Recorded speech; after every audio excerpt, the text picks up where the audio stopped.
Bismillahirrahmanirrahim. Alhamdulillahi rabbil alamin. Wassalatu wassalamu ala asyrafil mursalin. Sayyidina wa maulana Muhammad wa ala alihi wa sahbihi ajma'in. Qala rabbi israh li sadri wa yassir li amri wahlul 'uqdatam min lisani yafqahu qawli. Allahumma iftah alaina futuhal 'arifin. Pada minggu yang lepas, 2 minggu yang lepas, kita baca tajuk taubat. Salah satu daripada sifat yang mulia di sisi Allah, yang sehingga diperkira selaku kunci kejayaan, miftahus sa'adah, kunci kemenangan bertaubat kepada Allah. Hari ini kita buka muka surat 86. Penawar bagi hati Rumi 86. Pasal kedua, iaitu takut kepada Allah. Bertakwa hatinya kepada Allah salah satu daripada sifat yang mulia, yang diperkira selaku al-akhlaqul mahmudah, akhlak-akhlak yang terpuji, yang menjadi kewajipan setiap insan bersifat oleh hati akan takut kepada Allah. Pasal kedua, takut kepada Allah Ta'ala. Ketahuilah bahawa takut itu kepedihan dan kesakitan hati dengan sebab yang dibenci pada masa yang akan datang. Takut itu bahasa Arab dia kata khauf. Khauf. Melayu kata takut. Sebab-sebab terjadinya takut seseorang kepada Allah kerana dia tahu bahawa Allah Ta'ala sedia azabnya ke atas orang yang engkar perintahnya. Orang yang engkar perintah Allah Ta'ala akan ditentu selaku tempat yang azab di sisi Allah Ta'ala, yang dinamakan neraka. Neraka ni adalah api yang marak menyala. Bukan sebarang api. Bukan api dunia. Bukan api kebakaran. Iaitu api yang disediakan untuk mengazabkan orang yang bersalah di muka dunia dengan Tuhan. Dengan sebab itulah dia suruh corokkan hati kita bersifat takwa kepada Allah. Manakala terhias pada hatinya takut kepada Tuhan, akan tentulah dia tidak akan langgar peraturan Tuhan. Dia tidak ingkar sama sekali perintah Tuhan. Manakala tidak ingkar perintah Tuhan, tidak akan bertemulah dengan keazaban Allah di hari akhirat yang dinamakan neraka. Neraka di tempat yang diazab ke atas orang yang berdosa, yang bersalah di sisinya. Sebab itulah kok mana sekalipun kita ni kena usaha corok selaku orang yang bertakwa, orang yang takut kepada Tuhan. Nak suruh terjadinya bertakwa seseorang itu kepada Allah, pertama kali kita kena tahu, kena adanya ilmu. Dengan adanya ilmu, kita tahu azab Tuhan suatu keazaban yang bersangatan di akhirat, agar kita dapat hindarkan daripada perkara-perkara yang dilarang oleh Allah Ta'ala. Bagaimana ceritanya keazaban neraka ni? Neraka yang paling atas, yang paling tinggi daripada segala neraka-neraka yang lain, dinamanya neraka Jahanam. Seolah-olah kepanasan yang paling istimewa daripada neraka-neraka yang lain daripadanya. Neraka ni Tuhan jadikan teknik secara berlapis, bersusun. Yang paling bawah tu paling azab sekali, yang paling ngeri sekali keazabannya. Yang tengah tu agak sederhana sedikit. Yang di atas sekali paling istimewa. Yang paling atas neraka Jahanam. Maka di permukaan neraka Jahanam itulah terbentangnya titian sirat. Titian sirat bermula daripada pada mahsyar menuju ke syurga, terbentang ia di permukaan neraka Jahanam. Titian sirat. Titian sirat ni seraku titi yang tak dapat dielak setiap ahli mahsyar. Bagi mereka berada di pada mahsyar tak dapat tidak. Pasti meritasi titian sirat yang terbentang di permukaan neraka Jahanam tadi. Panjang pendek neraka titian sirat terpulang kepada ahli yang meninti. Begitulah kecil ataupun lebar titian sirat terpulang kepada ahli yang meniti titian sirat tersebut. Jadi setiap orang pasti berlalu melalui titian sirat yang terbentang di permukaan neraka Jahanam yang di bawahnya lautan api sedang menyala. Dia ada nama dah tu. Sekian-sekian nama. Dia kena lalu melalui titian ni. Titian A ke, titian 1 ke. Tak boleh kata-kata ahli pada masa tu, dia tengok titian tu pendek ataupun lebar. Dia nak ambil kesempatan nak lalu titian yang pendek yang lebar tadi. Dia ada nama dah, bukan sembarang. Ada penunggu, ada pengawal. Yang dikawal oleh mereka, bukan sembarang. Jadi bagi ahlus sa'adah, orang yang baik di sisi Allah, orang yang berjaya di sisi Allah, akan tentu dia melalui titian yang pendek, yang singkat perjalanan serta lebar. Maka tidak menyulitlah baginya dikala dia meritasi titian sirat. Bagi kalangan ahlus saqawah, orang yang celaka, pasti sekali dia akan meritasi titian yang panjang, serta kecil. Betapa ngerinya kecil titian tersebut. Kalau kita kata nak letak tapak kaki pun tak lekat. Sebab kecil sangat. Serta tidak ada bergantung. Tak ada alat-alat bergantung. Pakai meniti bodoh begitu je. Antara lain lagi pula ada pula pegaik-pegaik menggaitkan kaki dikala meniti untuk mencepatkan jatuh ke dalam neraka. A'azzanallah. Ini semua ni berpunca tolak daripada perilaku kita semasa hidup kita di muka dunia. Malah kita mengerjakan amalan-amalan soleh, berbuat kebajikan tak mau, akan menemulah seketika meniti titian sirat tadi, bagaimana yang diceritakan tadi. Jadi apa tujuan ahli pada masa meniti titian sirat? Tujuan hendak memasuki surga. Sebab kita kata surga tu di tebing sana. Kita duduk di tebing sini. Dikala nak pergi ke surga, kena melalui titian sirat. Ini mengikut pahaman ahli sunnah wal jamaah. Pahaman kita ahli sunnah wal jamaah ada titian. Setiap orang pasti melalui titi-titi tersebut. Kesalahan pahaman Mu'tazilah yang terkeluar daripada aliran ahli sunnah wal jamaah.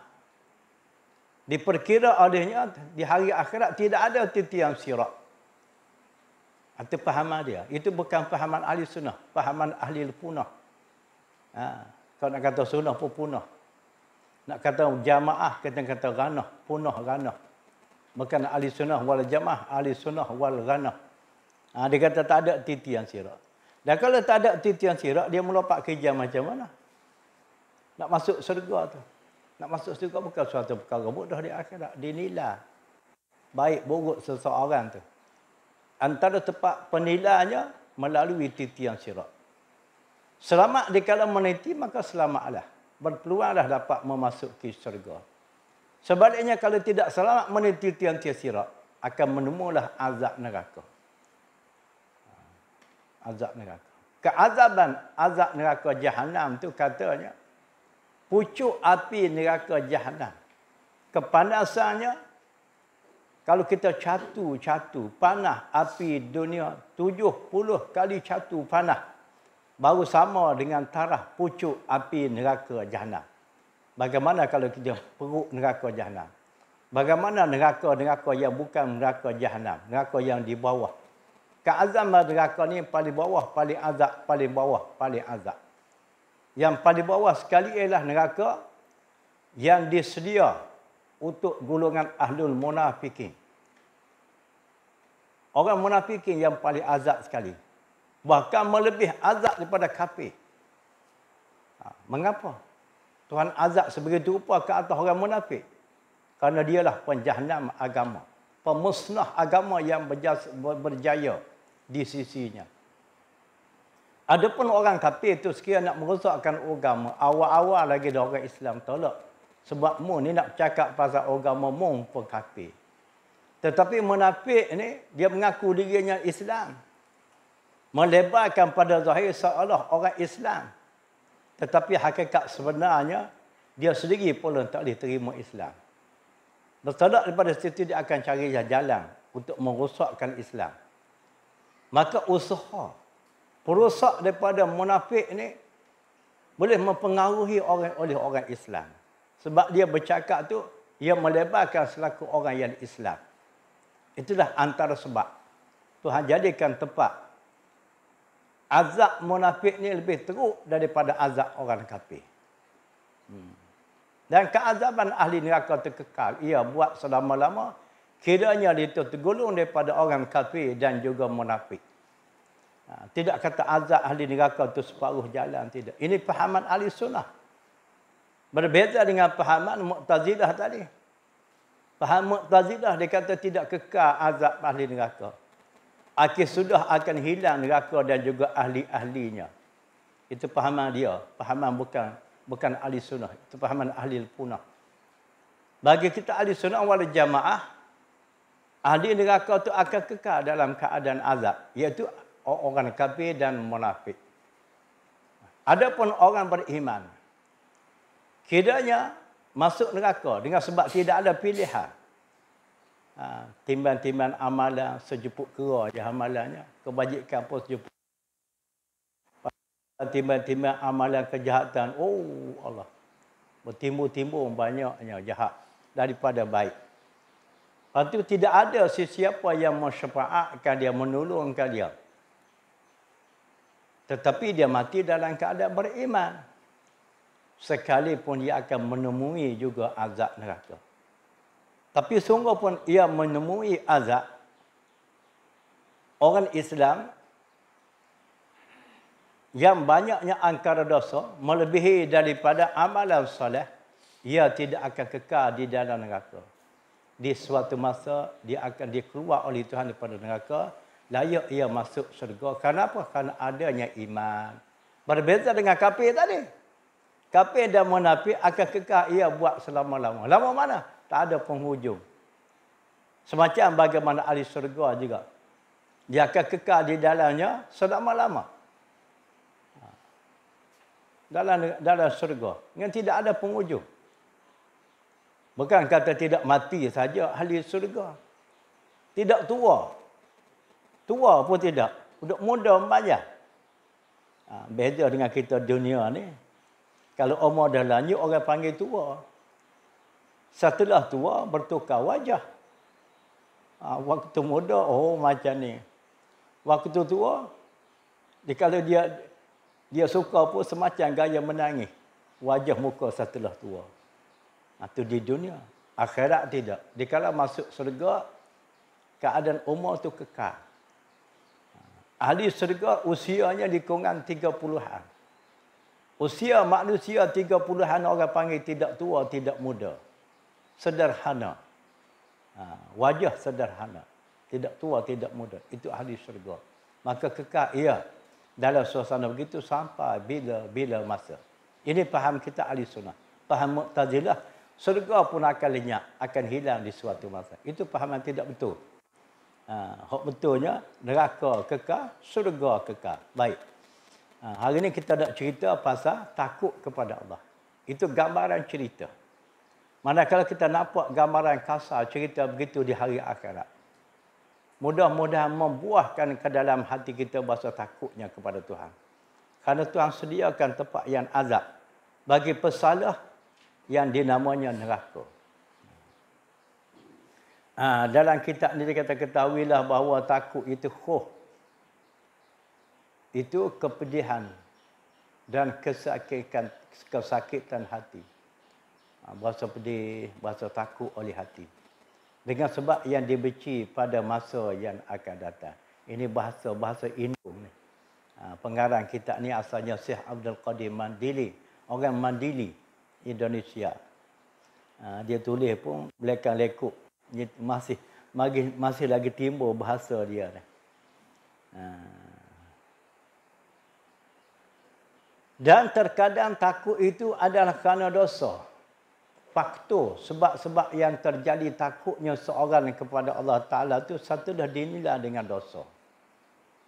Dengan dosa sekian banyaknya, maka layak menerima azab. Itu faktor atau sebab terjadinya takut. Terkadang ia kerana mengenali sifat Allah Ta'ala. Kadang-kadang orang itu berasa takut kepada Tuhan, setelah dia kenal Tuhan. Makna kenal Tuhan, kenal ta'rif sifat Tuhan. Tuhan bersifat dengan kudrat, Tuhan bersifat dengan iradat. Setelah dia belajar sifat 20. Hasil natijah daripada kenal Tuhan, boleh membuah hatinya kepada takut kepada Tuhan. Ini mustahaknya kita kena belajar. Kenal Tuhan. Belajar sifat 20, kita nak kenal ta'rif sifat Tuhan. Tuhan bersifat wujud. Wujud Tuhan tu macam mana? Apa tanda yang dikatakan Tuhan tu wujud, Tuhan tu ada? Tu semua tu kena belajar sifat 20. Jangan diketepi pada pelajaran sifat 20. Jangan pakai buat cerdik tak belajar. Jangan pakai buat kenal Tuhan tak mengaji.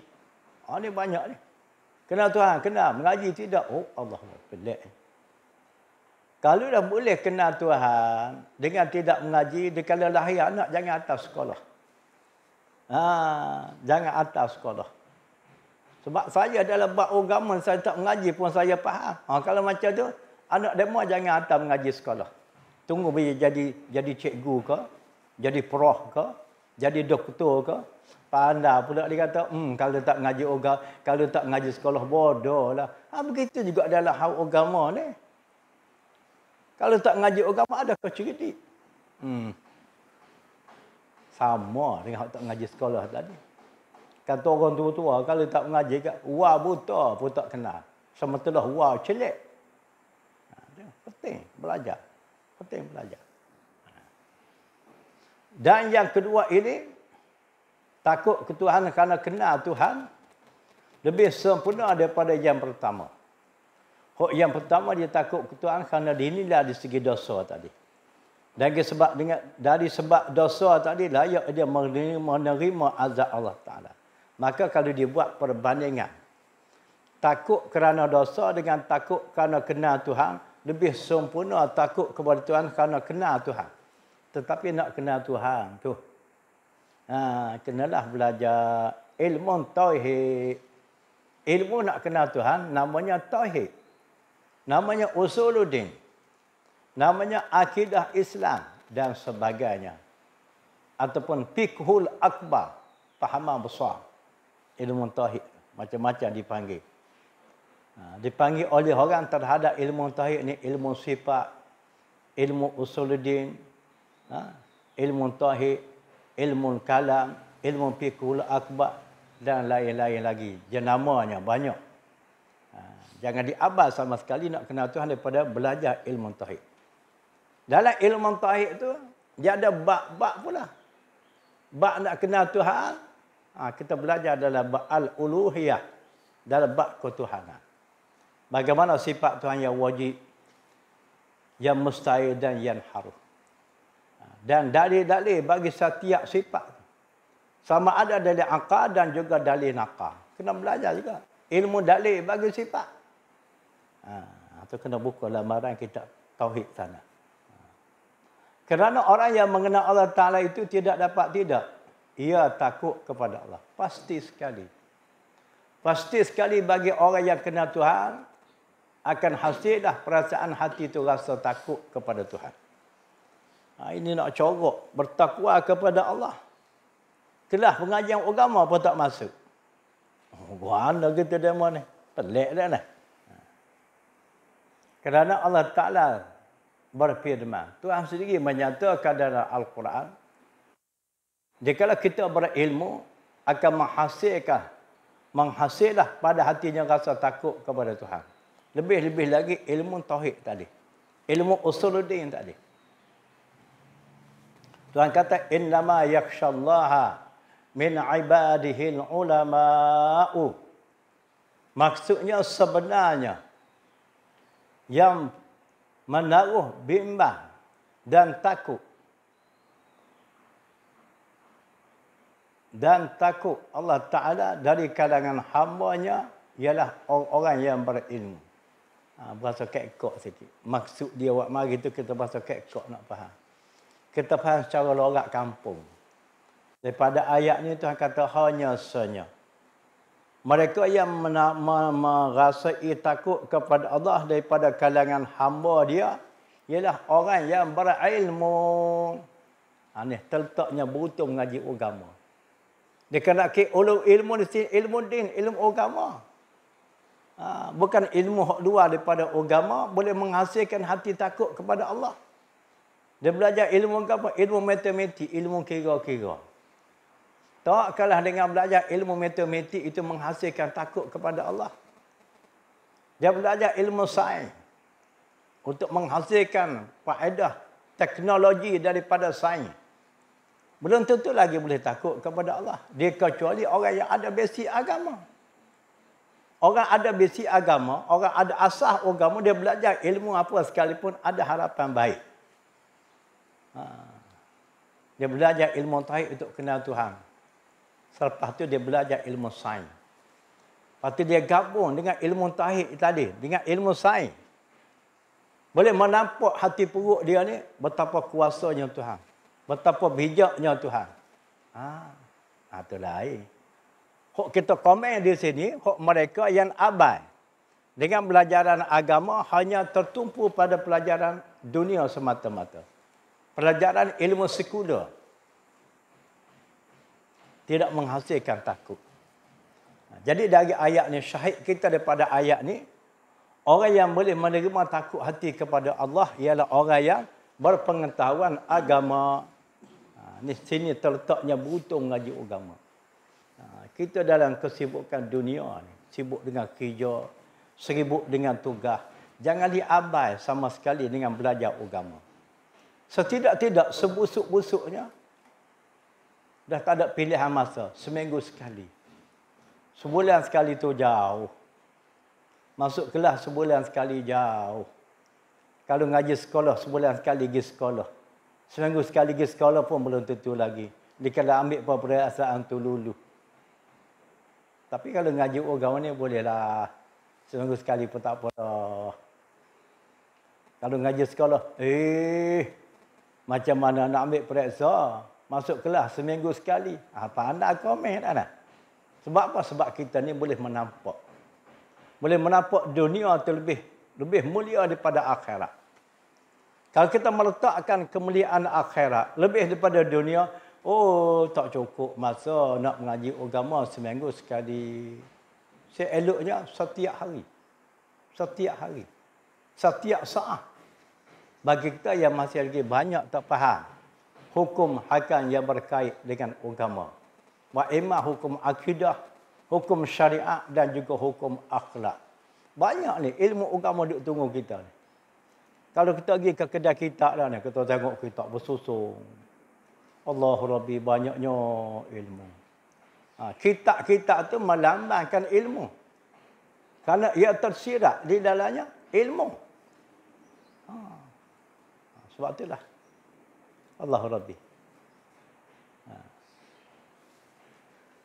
Sesungguhnya takut itu mengikut qadar pengenalan. Tu. Sejauh mana kita kenal Tuhan. Itulah timbulnya perasaan takut hati kepada Tuhan. Korang kenal, korang takut. Banyak kenal, banyak takut. Nak menghasilkan banyak kenal. Kena belajar, kena mengaji, banyak mengaji. Jadi kalau kita banyak mengaji, beracak kita mengaji, akan membuahlah kita tu kenalnya Tuhan. Hasil natijah daripada kenal Tuhan tu menghasilkan takutnya hati kepada Tuhan. Dia tak dihgi dah lah. Sesiapa yang banyak pengenalannya, banyak dia kenal Tuhan. Kerana dia belajar tauhid tu banyak. Dan saya banyak takutnya. Nak belajar tauhid macam mana, nak kenal Tuhan. Belajar sifat 20. Peringkat asas belajar sifat 20. Sifat yang pertama wujud. Tuhan bersifat wujud. Arab kata wujud. Melayu kata ada. Artinya Tuhan tu ada. Ada Tuhan yang ada macam mana? Sebab makhluk ni pun ada. Juga batu kayu pun ada. Manusia pun ada. Binatang pun ada. Adakah gaya ada Tuhan sebagaimana ada makhluk? Tak sama. Sebab Tuhan tu bukan makhluk. Daripada tidak sama itulah kita nak tahu.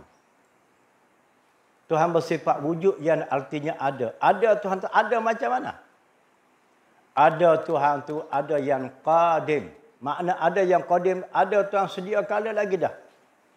Punya sedianya keadaan ada Tuhan dengan tidak bermula. Beza dengan ada makhluk ni, ada yang baharu, ada yang hadis. Makna ada yang baharu ni suatu kelakuan yang ada dengan bermula. Pada gaya ada dengan bermula. Dan keadaan ada dia tu sebelumnya pernah tidak ada. Itu ada yang baru. Ada Allah Ta'ala tidak berlaku. Tidak berlaku bermula keadaan adanya. Selama-lama lagi dah ada. Dengan tidak bermula. Itu beza. Kita nak kenal sifat wujud Tuhan. Dan ada Tuhan tu bukan kena jadi. Ada dengan bersendiri. Beza dengan ada makhluk. Ada dengan kena jadi. Kalau tidak ada yang menjadikan dia, namun dengan segi dia tidak dapat ada. Dah dua dah. Wujud Allah Ta'ala yang ketiga, ada Tuhan tu tidak bertempat. Pada mana-mana tempat. Ini tengok dalam handphone. Kata puak-puak. Puak-puak kaum Salafi Wahabi. Dia kata Tuhan bertempat di atas langit yang ketujuh. Itu tak betul. Tuhan tidak bertempat. Jangan kita percaya pada bahawa keadaan ada Tuhan itu bertempat pada mana-mana tempat. Tuhan tidak bertempat. Adapun ada makhluk, pasti dia bertempat. Tidak berlaku perkara makhluk keadaan ada tidak bertempat. Ada tidak bertempat Allah Ta'ala. Adapun makhluk dia bertempat. Utara, selatan, timur, barat, depan, belakang, kiri, kanan, atas, bawah, tempat dia. Salah satu dia. Ada Tuhan tidak berpihak. Tidak berjihad, tidak berpihak. Adapun ada makhluk dia berpihak. Bagaimana kata tadi, kiri, kanan, depan, belakang, atas, bawah. Salah satu. Dan ada Tuhan tidak berkesudahan. Keadaan adanya kekal buat selama-lama. Adapun ada yang lain daripada Tuhan, bagaimana makhluk, keadaan ada penghujung, ada pengakhiran. Antara lain lagi. Kita nak kenal sifat wujud Tuhan ni. Ini kaedah belajar sifat 20. Ada Tuhan, langsung tidak berkait dengan masa. Adapun ada makhluk ini berkait dengan masa. Setahun, sebulan, seminggu, sehari, 1 jam, 1 minit. Jangan dikait keadaan ada Tuhan tu dengan masa. Sebab masa ni baharu. Kita boleh congok masa sebab dikatakan baharu, kita congok masa. Setelah Tuhan jadikan gelap cerah, baru kita boleh buat perkiraan masa. Yang berlaku gelap cerah ni keadaan perjalanan mentari. Dikala dia berjalan, dilindungi oleh bumi, maka berlakulah gelap. Dia berjalan lagi, dia kembali semula kepada terang. Maka kita boleh kira lah. Oh, tu sehari semalam. Setelah berlaku peristiwa perjalanan mentari gitu, kita kata sehari semalam. Kita total melalui perjalanan jam, 24 jam. Bermaknanya masa tu baru. Setelah Tuhan jadi mentari, barulah tercetuhnya masa. Jadi Tuhan ni sebelum dia jadi mentari, dia dah. Jadi kalau kita kata keadaan ada Tuhan itu berkait dengan masa, bagaimana kiranya keadaan Tuhan sebelum wujudnya masa? Sebelum kita dapat memperkirakan masa. Tak dah, itu salah. Jadi gitulah. Gambaran kasar. Kita belajar nak kenal Tuhan melalui pembelajaran sifat 20. Pertama sifat wujud. Tuhan bersifat wujud. Bahasa Melayu kata Tuhan tu ada. Maka keadaan ada Tuhan ini suatu kelakuan yang ada tidak sama bagaimana ada sekalian makhluk. Keadaan tidak sama bagaimana kata tadi. Ada Tuhan tidak bertupak. Ada Tuhan tidak berpihak. Ada Tuhan tidak bermula. Ada Tuhan tidak kena jadi. Ada Tuhan tidak berkesudahan. Ada Tuhan tidak berkait dengan masa. Oh, begitu sifat Tuhan. Dikala kita sudah kenal sifat Tuhan. Kita sudah kenal sifat Tuhan.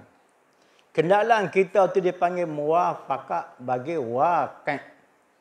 Kita kenal Tuhan tu, ilmu yang kita kenal tu sejajar, sealiran dengan faham ahli sunnah wal jamaah. Itu maksud kata muwafaqah bagi waqi'. Maka sah kenalan kita tu. Menepati dah kenalan kita. Ilmu kita tu dah betul tu. Tidak menyimpang dah tu. Kenal dah okey. Dia belum tentu lagi beriman tu. Orang dah kenal sifat Tuhan. Betul kenalan dia dengan ilmu tu. Belum lagi beriman. Sebab apa dia kata tak beriman? Beriman tu, ilmu yang dia kenal tu, suatu ilmu yang menepati bagi waqi', dia kena yakin. Terhadap ilmu dia tu dia kena yakin. Makna yakin tu dia menaruh kepercayaan hati secara jazam, secara tetap. Tidak goyah dah.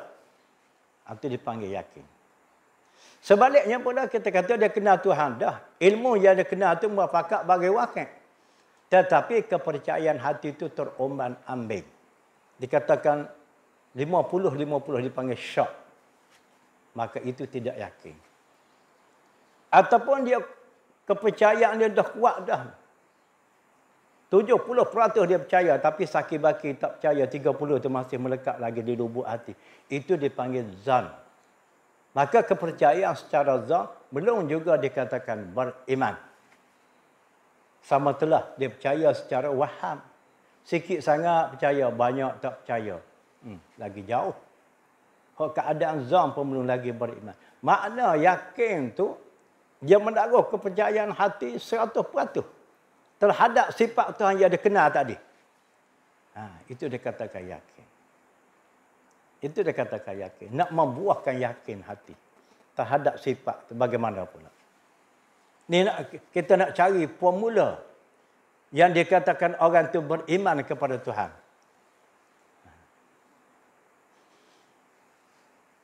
Nak menghasilkan yakin. Macam mana? Nak menghasilkan yakin. Kena belajarlah ilmu dalil bagi sifat tadi. Mana-mana sifat ada dalil masing-masing. Dalil tu dah ada dua. Dalil akal, dalil nakal. Pula dah. Ini kita ngaji tauhid. Sambil kita ngaji sahih, ngaji juga tauhid. Makna dalil akal ni dalil yang dapat dihasil oleh akal fikiran. Akal kita dianugerah oleh Tuhan, kita boleh berfikir. Dengan kita menggunakan akal yang cerdas dijadi oleh Tuhan kepada kita, kita boleh buat kenal dia. Boleh buat kenal Tuhan. Sebab itulah Tuhan wajibkan kita, orang Islam, ada hukum taklifi. Kenapa? Kerana kita ada akal. Dengan akal tu kita dapat beza baik buruk. Manfaat mudarat betul salah. Boleh kita kenal dia dengan melalui akal. Betul wajib kena belajar. Kena belajar. Belajar tauhid nak kenal Tuhan. Belajar tasawuf nak betulkan akhlak. Belajar fiqh nak betulkan dalam amal ibadat. Kenapa? Karena kita ni makhluk Tuhan yang ada mempunyai akal. Kalau dah makhluk Tuhan juga tapi tak ada akal. Dia tak ada akal sebut dia panggil bodoh. Dia tak boleh fikir dah. Dia kalau tak boleh fikir tak ada kelas bagi dia. Lembu-lembu ayam itik tu. Ada kelas putus air ke? Kalau ada kelas juga yang masuk dalam sorak. Ramah dia dengan kita. Yang pakat mari san lembu, san ayam, san itik. Dia tak ada kelas. Sebab apa?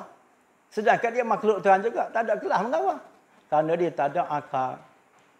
Kalau takdirlah Tuhan. Tuhan wajibkan dia kena belajar ilmu tauhid, ilmu tasawuf, ilmu fiqh. Tuhan syarah lah ustaz tadi. Dia buat tak empuk. Tengah-tengah duk mengajar dia berok, dia kecil. Sebab apa dia tak boleh fikir? Dia tak ada akal. Tapi manusia kita ni comel akal. Cerdik orangnya, bijak pandai orangnya. Ada di sebahagian perkara orang lain tak nampak, dia boleh nampak dah. Orang lain tak faham, dia boleh faham dah. Tapi sayangnya, pada dia gunakan akal pada perkara masalah dunia. Sekali lagi tidak gunakan akal ke arah untuk nak mengenal Tuhan. Untuk berfikir ke arah masalah akhirat. Berapa persen sangat pada diguna olehnya. Dengan melalui akal. Jadi seolah-olah orang sebegitu dia meletakkan kegunaan akal untuk kepentingan dunia. Untuk buat cari makan dengan akal. Kalau kita kata dengan akal untuk buat cari makan, lembu tu tak ada akal boleh makan. Kalau macam tu baik lembu lagi dengan kita. Jadi kalau kita nak makan kena ada akal. Lembu tak ada akal boleh makan. Lebih siapa? Lebih lembu.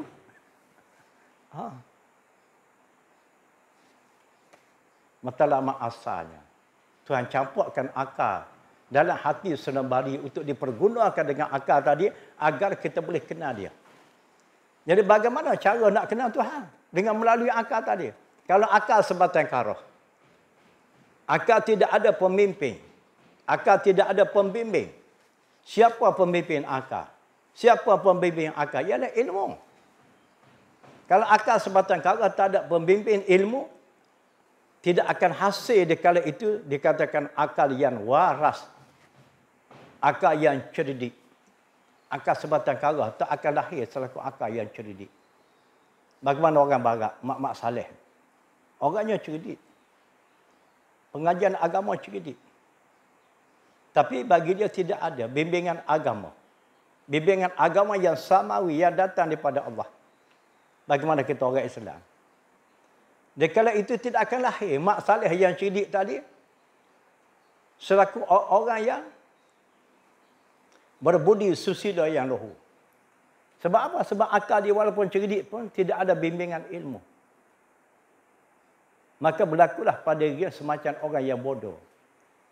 Orang yang tak cerdik. Contohnya, mak saleh tu. Dia boleh mandi satu kolam tu. Tina jatang. Dia loleh pakaian, dia pakai spender. Dia pergi mandi. Jatang pun terjun situlah. Betina pun terjun. Style semacam mandi itik dalam kolam. Kita tengok pun segar. Bagi dia biasa. Dia main laut. Terjun dalam laut, main ombak. Lepas tu dia pakai duduk berjemur atas pasir. Dengan berpakaian begitu. Ini suatu akhlak yang tidak mulia. Akhlak memalukan. Bagi dia orang tak malu, tak ada maruah. Kita orang Islam malu. Sebab apa? Bukan orang bodoh atau orang cerdik. Mengapa gitu? Sebab akal dia tidak ada bimbingan agama bagaimana kita orang Islam. Kita orang Islam ada maruah. Sebab apa? Sebab kita boleh fikir benda itu tak elok.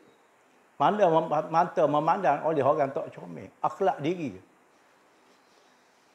Penting. Penting akal manusia. Setelah kita berakal, kita nak suruh nampak kebaikan adalah baik, kejahatan adalah tak baik, kenalah dibimbing akal kita oleh ilmu.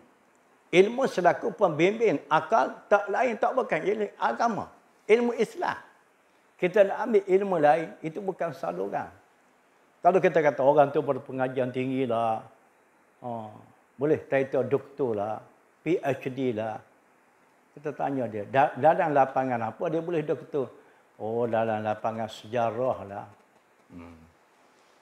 Ilmu sejarah itu bukan ilmu membimbing. Akal sehingga hasil selaku akal yang waras. Sebab itu bukan ilmu Islam. Ilmu kita nak tahu keadaan suasana. Sejarah. Tak kira lah sejarah apa-apa dah. Kecuali dia belajar ilmu Islam. Barulah layak dikatakan ilmu itu sebagai pembimbing akal. Sehingga lahirnya di kala itu selaku akal yang waras. Penting Islam. Ilmu Islam tak kurang daripada 3 ilmu. Tauhid, fiqh, tasawuf. Hari ini kita ngaji tasawuf. Tapi jangan diabah dengan belajar tauhid. Jangan dicual dengan belajar fiqh. Kesimpulannya 3 ilmu yang kena belajar selari. Jangan kira mu. Saya ni minat fiqh lah. Tok guru buka kitab tasawuf. Tak nak lah. Itu saya tak ada minat lah. Ngapa gitu? Ngapa fahaman gitu? Sebab tak cukup. Tak cukup faham. Kalau orang cukup faham, tidak begitu. Dah. Ada satu duanya sikit lagi.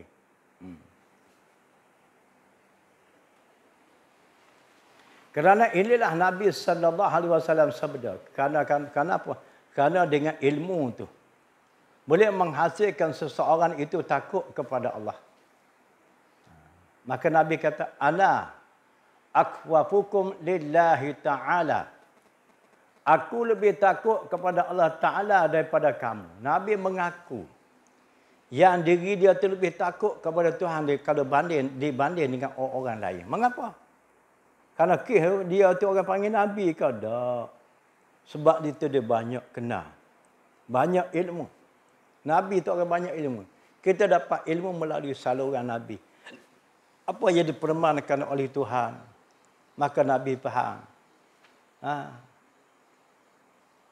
Dan hadis-hadis itu datang daripada Nabi. Pendek kata Nabi sebagai gedon ilmu, simpanan ilmu. Betul tak pada situ? Sesuailah Nabi kata, aku lebih takut kepada Allah daripada kamu. Sebab apa? Sebab Nabi ni gedon ilmu. Pentingnya ilmu agama ni. Ilmu dalam Quran ni 60 jenis ilmu. 60 macam ilmu dalam Quran yang kita duk baca tu. Cuma kita tak mengaji tafsir Al-Quran, kita tak nampaklah rahsia tafsirat pelbagai ilmu di dalam Al-Quran. Sedangkan ia mengandungi 60 macam ilmu. Syekh Wa'amak Muhammad Zain Mustafa Al-Fatani dapat menguasai ilmu yang terlebih daripada Al-Quran 27 jenis ilmu. Masyhur tak Wa'amak Petani. 27 ilmu. Tahu Wa'amak Petani ni siapa dia? Guru bagi almarhum Tok Kenali Kelantan. Yang terkenal di Kelantan orang panggil Tok Kenali tu anak murid Syekh Wa'amak Petani.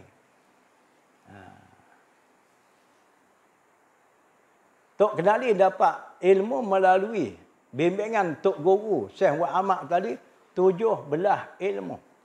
Lagi lama lagi kurang. Nak cakap ilmu ni. Bagi zaman kita ni, zaman orang tak peka dengan mengaji.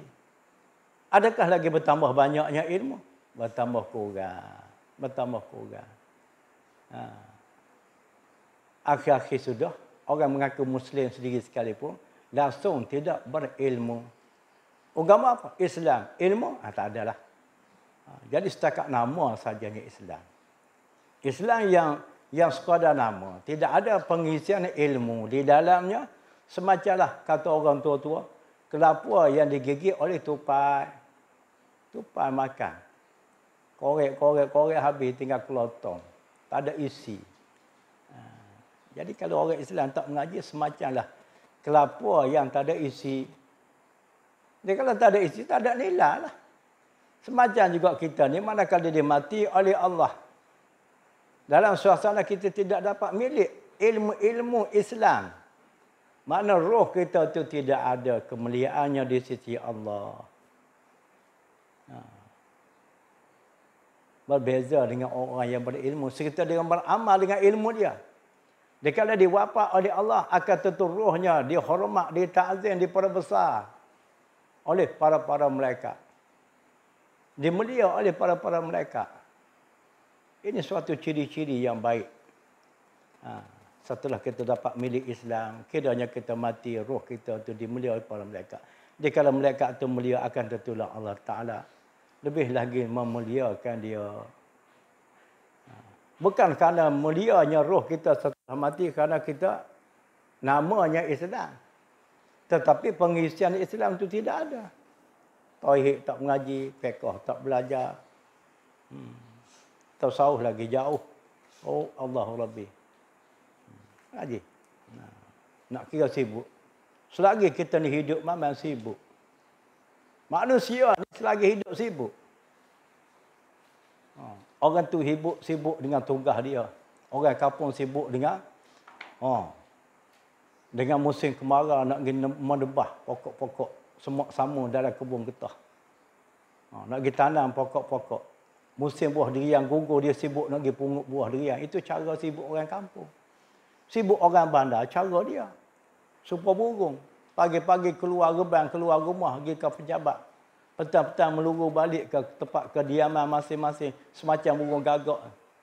Tengok burung gagak. Pagi-pagi dia terbang, pergi cari makan. Petang-petang terbang balik tempat dia ditidur. Itu style sibuk orang bandar. Sibuk orang muda. Dia ada gaya dia. Pagi-pagi nak pergi jogging. Dah kali subuh pun tidak dia pergi jogging dah. Jogging. Sibuk dia kan tak? Lepas tu ada masa-masa dia bersokan. Tak salah jogging sokan. Tapi jangan langgar batas lah. Kalau melagak jogging-jogging tak bersubuh, itu panggil langgar batas. Antara lain bersokan tak salah. Jangan langgar batas. Bersokan. Dia semaya Jumaat Maulid pun tidak kena balik lewat. Itu panggil langgar batas. Tak kuat juga orang tua pun sibuk cara tua. Sibuk macam mana cara tua? Gulang-galik ke hospital. Sibuk juga tu.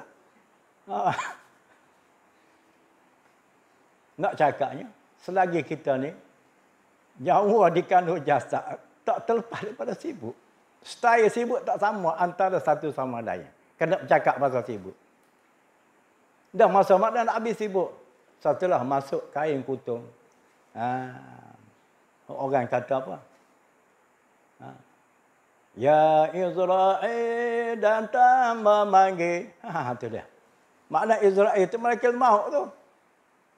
Datang memanggil. Datang malaikat maut. Tak ada kerja lain dah. Kerja nak tarik nyawa lah. Di mana kamu berada akan datang Jibril? Pasti sekali. Jalan. Malaikat maut. Sebab kerja dia tu. Hatta duduk dalam istana sekalipun. Betapa soleh istana dia. Nak masuk pintu besar pun. Dikawal oleh jaga. Sementara nak masuk pintu istana. Nak masuk pintu pagar. Kalau datang Israel. Datang malaikat maut. Jalan penunggu istana tu jalan.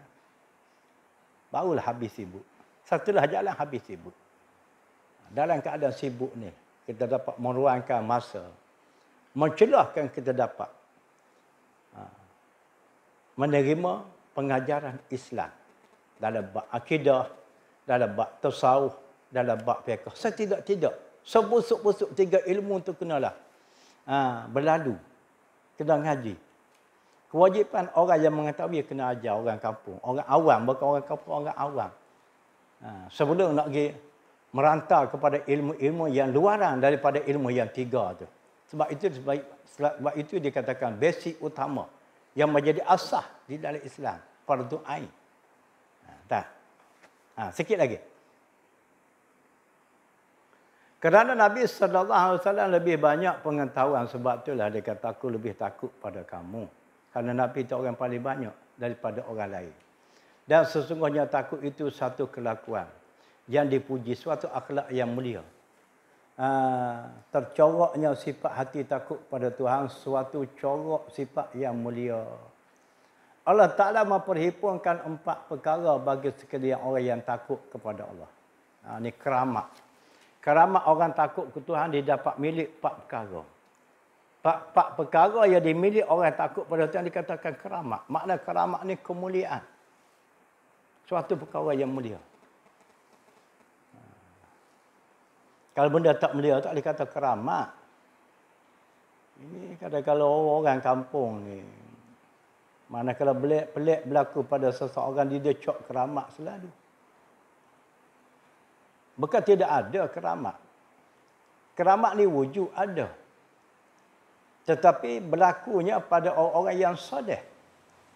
Orang yang sudah sampai pada taraf aulia, taraf wali di sisi Allah. Kepulakan manusia sampai taraf itu baru layak dikatakan karamah. Ini pantang berlaku perkara pelik pada seseorang tu keramat selalu. Yang kadang-kadang orang yang dicok keramat tu bukan Islam. Oh, tu lagi pelik.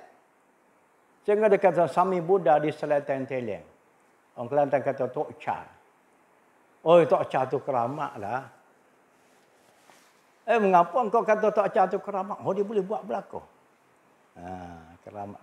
Pada Tok Cha, kafir. Sami Buddha. Macam mana kita nak kata mulia? Takkanlah mulia orang kafir. Kalau nak kata mulia, orang Islam yang soleh. Yang sudah sampai pada taraf aulia. Yang betul-betul secara mutlak hatinya suci. Layak dikatakan karamah. Mengikut fakta di sini, orang yang takut kepada Allah Ta'ala anugerah 4 perkara. Pertama, petunjuk. Pasti sekali orang takut dapat petunjuk. Yang kedua, rahmat. Allahu Rabbi. Dapat rahmat Tuhan. Yang ketiga, pengetahuan. Dapat ilmu. Maksudnya ngaji agama, kena usaha biar hati jadi takut Tuhan. Mudah. Ilmu tu nak masuk dalam hati senabari. Kalau hati tak takut, payah. Ngaji payah. Makna takut ni macam mana? Buat hak Tuhan suruh. Tinggal hak Tuhan larang. Itu makna takut. Ini saya takut jugalah. Tapi Tuhan suruh dia buat tak empuk. Itu bohonglah. Yang ketiga, redha daripadanya oleh Allah Ta'ala. Tuhan redha. Jadi kita manusia ni kalau dia redha oleh Tuhan, pasti berjaya. Sebab apa? Sebab kalau kita tidak diredha oleh Tuhan, apa kebaikan kita buat tu tak ada makna, tak ada arti. Sebab Tuhan tidak redha, Tuhan tidak berkenan, Tuhan tidak bersetuju. Sebab itulah dikatakan 4 perkara ni sedaku perkara yang mulia di sisi Allah, dianugerah olehnya kepada orang yang takut kepada dia. Jadi sebab itulah kok mana sekali pun kita nak corak. Biar terjadi kita ni selaku manusia yang takut kepada Tuhan. Kok mana nak buat? Segi ilmu begitulah. Kena adalah kaedah lain lagi. Kerana firman Allah Ta'ala, hudan wa rahmatan lil ladzina hum li rabbihim yarhabun. Maksudnya petunjuk dan rahmat bagi orang-orang yang bersungguh-sungguh takut kepada Tuhan. Mereka itu daripada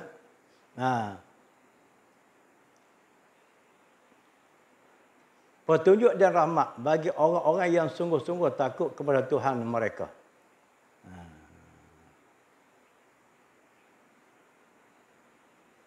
Apa dia kata? Daripada melanggar perintahnya. Macam mana dia buat gitu? Ini tambahan dia ni.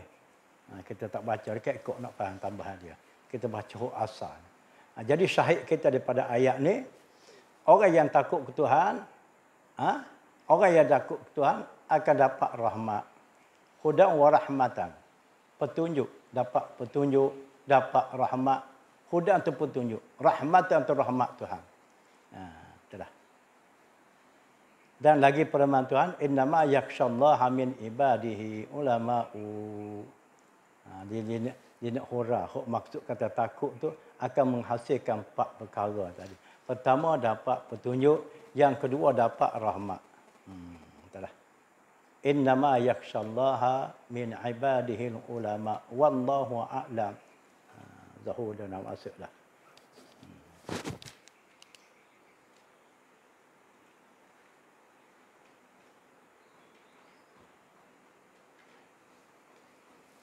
Bismillahirrahmanirrahim. Alhamdulillah Rabbil Alamin. Wassalatu wassalamu ala ashrafil mursalin. Sayyidina wa maulana Muhammadin wa ala alihi wa sahbihi ajma'in. Allahumma akhtim lana bihusnil khatimah. Wa la takhtim alaina ya Allah bisu'il khatimah. Wa sallallahu wa sallama ala sayyidina Muhammad wa ala alihi wa sahbihi ajma'in walhamdulillah.